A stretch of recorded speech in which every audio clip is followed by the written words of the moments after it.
I still hear their laughter.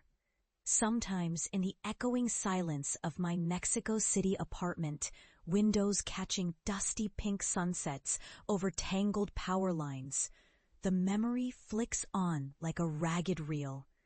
That afternoon in the studio, so many years ago, when the laughter swelled and shrank me all at once. I was 19, my chest tight with hope, my battered Nikon heavy against my ribs. We'd been asked to bring our best shots to class, printed on matte black board. The smell of glue, ink, sweat hung in the room. Sunlight sliced through tall glass, painting stripes on the old hardwood. Professor Galindo stood at his usual angle behind the viewing easel, coffee trembling in one worn hand. I stood, my hands slick, as my classmates crowded close. I'd spent the previous weekend balancing on rooftops, tiptoeing through steam-coiled kitchens, crouching in quiet alcoves of Chapultepec Park, desperate to capture something, anything true. Galindo cleared his throat, lifted my photo, and pinned it to the board with 2 careful magnets. In the image, an old woman in a vermilion rebozo was caught mid-laugh, skin a map of wrinkles, fingers cradling a mango, street market blurred behind her. That single second had made my heart race as I pressed the shutter. Silence followed, then a huffa snicker. Laura, sleek and perfumed, looked over at Camila, her lips curled. Mario, with his elaborate lenses he never let anyone touch, grinned with the kind of joy kids reserve for another's humiliation. It's so basic, Laura started, her words slicing. Why would you fill the frame with an old lady? It's not even in focus. Her voice high and amused. She's not even posed. Camila giggled. At least try to catch something elegant, no? Not whatever this is. The rest joined in, some pretending to debate exposure or depth, but really only piling on. The laughter wound around me like choking smoke. Even Galindo, who normally protested, only looked away, quiet. I stood there, heat flooding my face. I tried to blink it away, to remind myself what that moment meant. The woman's defiant joy, vivid against the city's ordinary gray. But all I felt was the judgment in the room, the dismissal. Those years of winding through the city, believing my camera could capture meaning, suddenly felt childish. At lunch, the ridicule followed. Even the youngest students, eyes bright with cruelty. Mime snapping photos, repeating my words in falsettos. Look at this, she's telling a story. My hands hurt from clenching them. When I got home, my father stood in the kitchen, arms folded. My mother stirred beans at the stove without looking at me.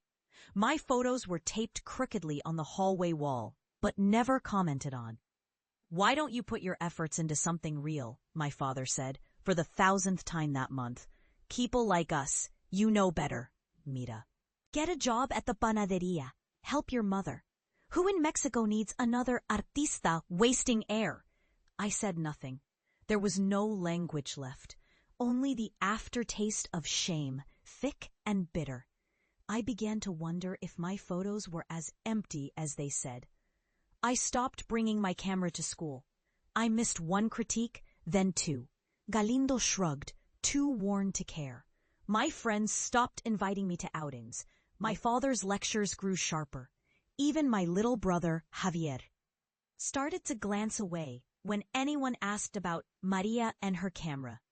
At the market, old vendors who once called me fotógrafa now only nodded, eyes sympathetic but distant. One night I sat alone on the azotea, the city's lights twinkling, traffic humming below. I thought of the street woman's laughter, real and intact, and wondered if I would ever feel so unapologetic. Weeks passed, and something stubborn in me refused to die. On my 20th birthday, I pawned my bicycle and bought a bus ticket to Oaxaca. My mother cried. My father only shook his head. "Don't come back broke," he muttered. I left with 1 duffel and my battered Nikon. The next years were blur and burn. I lived in hostels, sometimes sleeping on the bus, working in noisy kitchens, or mopping floors for coins. My camera never left my side. I stopped trying to impress anyone. I shot what moved me, faces half lit by dawn. Lovers arguing on stone steps, boys wading through floodwater. Sometimes I sold prints to tourists. More often, I traded them for food or a week's bed in a shared room. When money ran low, I picked crops in Veracruz, then followed the rumor of a construction job past Puebla. At sunset, I'd slip away with my camera, capturing bruised clouds, boys sipping cold cans of Jumex, old men laughing over dominoes. I wrote feverishly in a stained notebook, what I saw, what I craved, what I feared. I sent these pages, along with photos, to magazines and websites. Most didn't reply. Some replied with form rejections. Yet sometimes, a single image would crack a door. One day, a small Mexican arts magazine published my photo of two street kids sharing a melting paleta, the color as vivid as blood. $30. It wasn't glory, but I can still remember that moment standing in line for a torta, my phone buzzing with their email. I cried quietly under the gritty yellow light outside the churro stand, sticky with hope. Word began to spread. I was invited to some humble group shows, then small galleries, first in Oaxaca, then Querétaro, then back in Mexico City. Each time I returned home, the shame humming in my bones, my father frowning at my skinny arms and thinner wallet. Still, I couldn't let go. My images grew sharper, braver. I shot protests, folk festivals, Dia de Muertos preparations. A French magazine offered me $400 for a spread on working mothers in Iztapalapa. Suddenly, galleries called. A publisher from Spain wanted a book. My work was hung beside artists I'd only whispered about in college.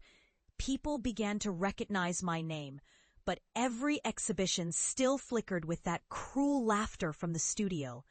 At the openings, I scanned the crowd for faces from my old life. Mostly, none came. Years slipped past. My parents' hair grayed. My brother finished school. I lived in a small, matchbox apartment in La Roma. My walls heavy with framed prints, stacks of unsold books. Still, I worked. I never wanted to let the distance win. Then, one afternoon, 3 years after Oaxaca, I received an email with an official seal at the top, Fundación Nacional de Arte Fotográfico.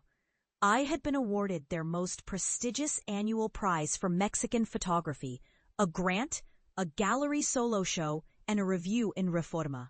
For the first time, success wasn't just the absence of failure. It had weight, shape, sound.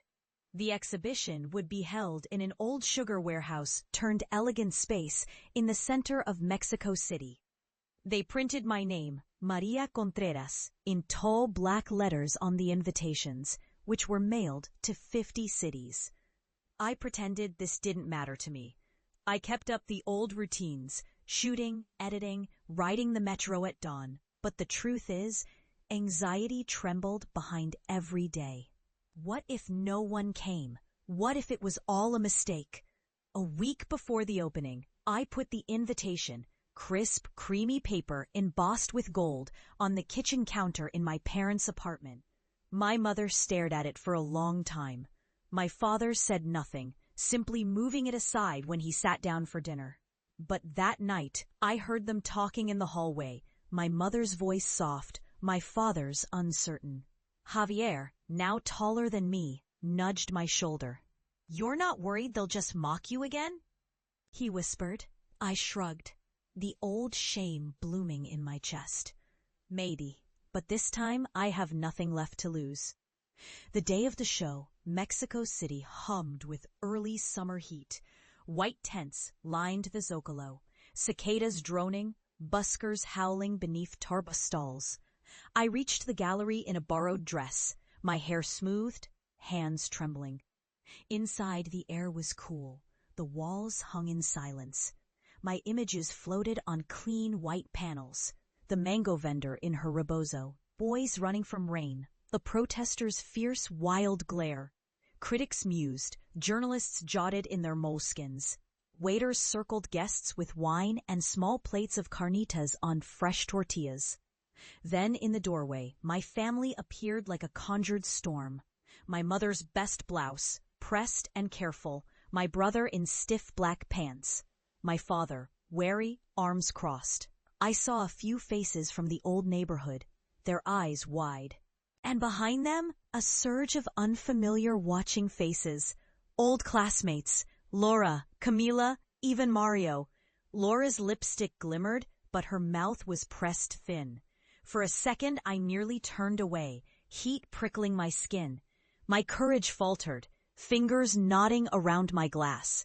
And then, beside my self-portrait, a simple image. Just my weathered hand holding my camera. City skyline blurred behind. I heard their voices.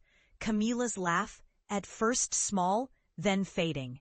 She really did it. Mira Mario. She actually did.